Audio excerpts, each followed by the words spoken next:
श्री चतुर्भुज जी कीर्तन निष्ठ।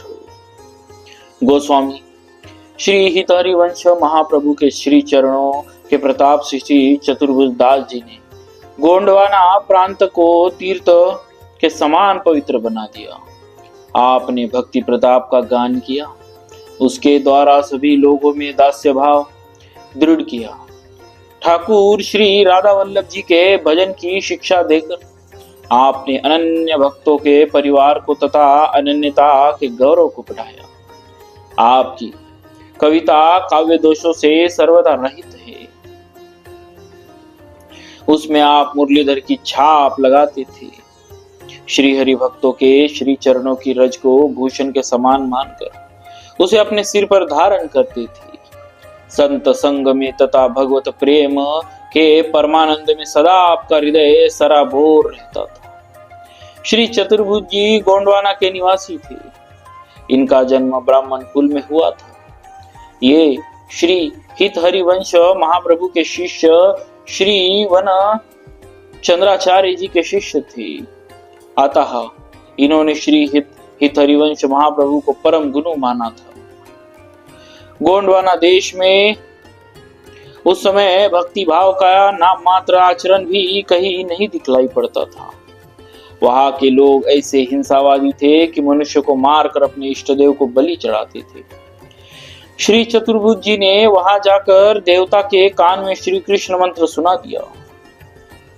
देवता ने वैष्णवी दीक्षा स्वीकार कर ली और गांव के लोगों को स्वप्न में आज्ञा दी कि तुम सब लोग शीघ्र ही श्री स्वामी चतुर्भुज जी के शिष्य बनकर भक्त भगवान की सेवा करो, उनके दास बनो, नहीं तो सबका अनिष्ट हो जाएगा। यह सुनकर प्रातःकाल होते ही गांव के सभी लोग इनके पास दौड़ कर आए। इन्होंने कंठी तिलक देकर सबको दीक्षा प्रदान कर दी। श्री चतुर्भुज जी अनेक प्रकार के व्यंजन पकवान भगवान को भोग लगाते और बड़े प्रेम पूर्वक संतों को पवाते। सब प्रकार से उन्हें प्रसन्न करते। श्रीमद् भगवत की कथाओं का गान करते और लोगों में भक्ति भावना का प्रचार प्रसार करते।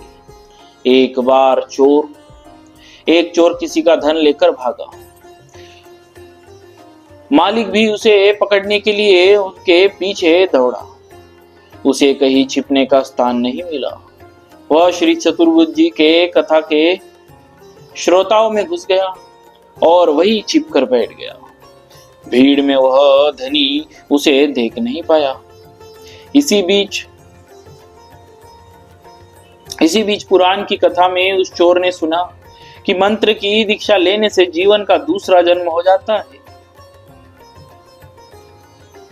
इस शिक्षा को सुनकर वह श्री चतुर्भुज जी का शिष्य हो गया। भीड़ कम होने पर धनी ने उसे पकड़ लिया और शोर किया कि यह तो चोर है। हाकिम के यहाँ उसे पकड़कर ले गया। पूछने पर उसने कहा, मैंने तो इस जन्म में किसी का कुछ भी नहीं चुराया है। परीक्षा के लिए उसके हाथ में कच्चे सूत का धागा लपेटकर एवं घी लगाकर पीपल का पत्ता रखकर लोहे का फार तपाकर रख दिया गया। उस समय उसने सभी के सामने उच्च स्वर से कहा, यदि सचमुच गुरुदेव तथा गुरु ग्रंथ के कथनानुसार दीक्षोपरांत दूसरा जन्म हो जाता है तो यह तप्त लोहा मुझे नहीं जला सके। उसे दृढ़ विश्वास था, अतः भगवान ने उसकी रक्षा की। उसके हाथ नहीं जले। जब अग्नि परीक्षा में वह सच्चा ईमानदार प्रमाणित हो गया, तब राजा ने उस धनी को झूठा माना कि साधुओं को इसके झूठा कलंक लगाया। यह सोचकर उसने अपने सिपाहियों से कहा कि इसको अभी फांसी पर चढ़ा दो। आज्ञा को पाते ही वे लोग उसे पकड़कर ले चले। वह पहले का चोर जो साधु बन गया था, इसकी फांसी को कैसे सह सकता था। उसके नेत्रों में आंसू भर आए। वह बोला कि मैंने इसका धन लिया है, यह झूठ नहीं बोलता है। राजा ने कहा, संत जी, आप सच्चे प्रमाणित होकर पुनः अब झूठे क्यों बन रहे हैं? उसने कहा, श्री स्वामी चतुर्भुज जी महाराज की महिमा अनंत है। और उन्हीं की कृपा से मैं चोर होकर भी ईमानदार प्रमाणित हुआ। ऐसा कहकर उसने शिक्षा दीक्षा एवं पुनर्जन्म की बात सुनाई। राजा ने सब प्रसंग सुनकर उसी धनी को भी छोड़ दिया और श्री स्वामी जी के पास आकर उनसे उपदेश ग्रहण किया और उनका शिष्य बन गया। एक बार संतों की एक मंडली तीर्थाटन करती हुई जा रही थी। रास्ते में उन्हें एक चने का पका हुआ खेत मिल गया। संत लोग चने तोड़ तोड़ कर खाने लगे। खेत के रखवालों के मुख उदास हो गए। उन लोगों ने शोर मचाते हुए कहा, आप लोग फसल को न उजाड़े, यह श्री स्वामी चतुर्भुज जी का खेत है। यह सुनकर संतों ने कहा, तब तो हमारा काम बन गया, यह तो हमारा ही खेत है। किसी ने जाकर स्वामी जी से कह दिया कि संत लोग खेत को अपना मानकर तोड़ तोड़ कर खा रहे। यह सुनते ही आप मिष्टान प्रसाद लेकर खेत पर आए और बड़े प्रसन्न होकर बोले, संतों ने मुझे आज अपना मान लिया, इससे मुझे बहुत बड़ा सुख मिला। इसके पश्चात अनुनय विनय करके सभी संतों को आप अपने घर लिवा लाए और विविध प्रकार के व्यंजन प्रसाद पवाकर उनकी सेवा की। गोंडवाने देश में एक भूतों का बाग था। वहां अनेकों भूत प्रेत निवास करते थे। उनसे वहां के लोग बहुत संत्रस्त थे। यदि कोई भूल भटक कर उधर चला आता तो प्रेत उसे नचा नचा कर मार डालते थे। प्रेतों के डर से लोग उधर खेती बाड़ी भी ठीक से नहीं कर पाते थे। यदि कोई साहस करके कुछ खेती बाड़ी करना चाहता तो प्रेत किसान और उसके बैलों को मार डालते, उनकी खेती भी नष्ट कर डालते। ऐसे ही अनेक उपद्रव करते। जब लोग इन्हें बलि देते तब कुछ शांत रहते। संयोगवश एक बार श्री चतुर्भुज जी संतों की जमात लिए उधर ही जा पहुंचे।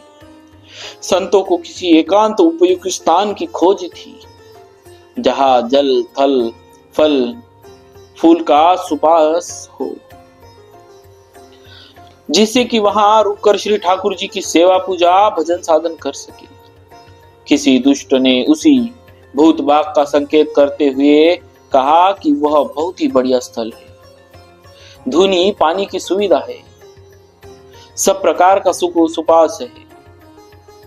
आगंतुक संत वही ठहरते हैं। संतों ने उनकी बात सत्य मानकर उसी बाग में जाकर झाड़ू बुहारू लगाकर आसन लगाया, स्नान ध्यान किया, श्री ठाकुर जी की विधि पूर्वक पूजा आरती की। शंख घंटा घड़ियाल बजे। स्तुति कीर्तन दंडवत प्रणाम के बाद चरणामृत प्रसाद का वितरण हुआ। सहयोग की बात उस समय और सब प्रेत तो कहीं अन्यत्र गए हुए थे। केवल 30 प्रेत उपस्थित थे। उन सब ने आरती पूजा का दर्शन और नाम संकीर्तन का श्रवण किया, जिससे उनके समस्त पाप नष्ट हो गए और उनका उद्धार हो गया। वे सब दिव्य रूप धारण कर भगवत धाम को चले गए। इसके बाद वे प्रेत आए जो कहीं बाहर गए हुए थे। उनके साथ यमराज के दूत थे, जो उन्हें विविध प्रकार की यातना दे रहे थे। अपने साथी प्रेतों को पाप मुक्त होकर भगवत धाम गए जानकर ये प्रेत बड़े जोरों से हाहाकार करने लगे। तब श्री चतुर्भुज जी ने पूछा, तुम लोग कौन हो और इतने दुखी होकर इतना शोर क्यों कर रहे हो?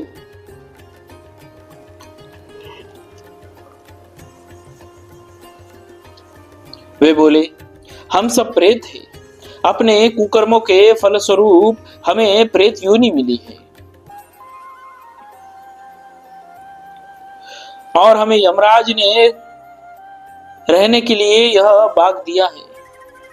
आपने एक तो हमारी जगह पर दखल कर लिया और दूसरे हमारे बहुत से साथियों को पाप मुक्त कर उनका उद्धार कर दिया। हम बाहर गए थे, अतः रह गए। इसी शोक से हम रो रहे हैं। हम भी आपके दर्श परस से पाप मुक्त होकर प्रेत योनि से उद्धार चाहते हैं, परंतु ये यमराज के दूत लोग हमें आपके पास आने नहीं देते हैं। अब आप ही हम लोगों पर दया करके हमारा उद्धार करिए। श्री चतुर्भुज ने पूछा, तुम लोगों के उद्धार के लिए हमें क्या करें? तुम्हारा जैसे भी उद्धार हो वह हम करने के लिए तैयार है।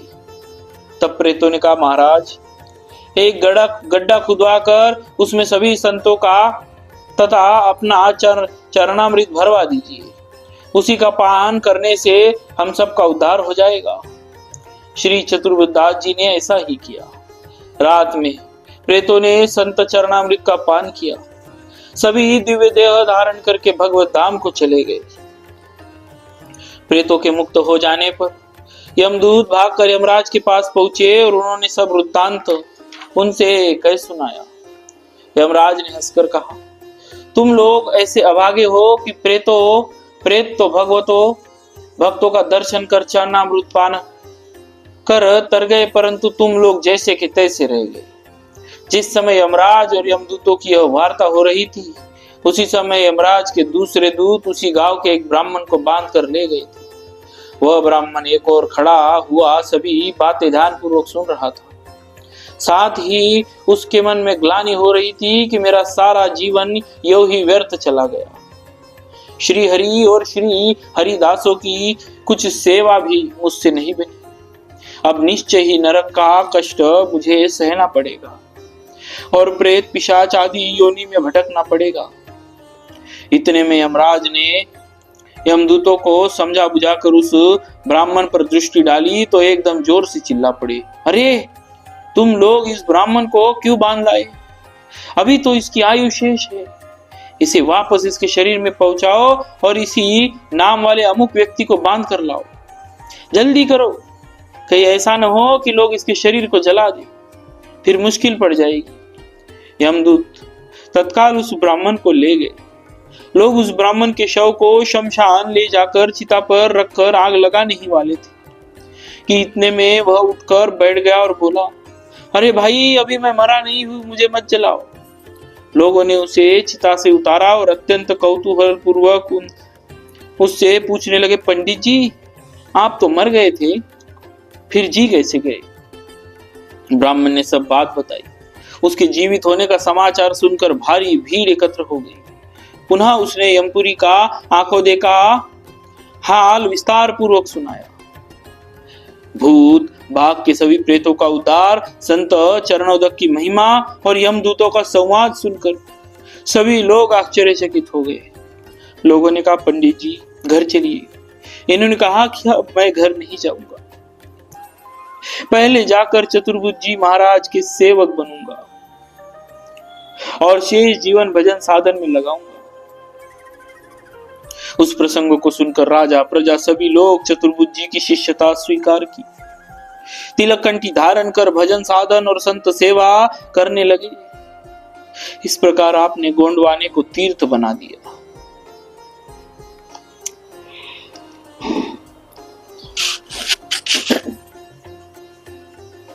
श्री चतुर्भुज दास जी के संबंध में रसिक अनन्य भक्तमाल में कथा आई है कि ये गोंडवाने देश के अंतर्गत गड़ा ग्राम में निवासी करते थे। इनके एक परम घनिष्ठ मित्र थे जिनका नाम था श्री दामोदर दास जी, जो श्री सेवक जी के नाम से प्रसिद्ध हुए।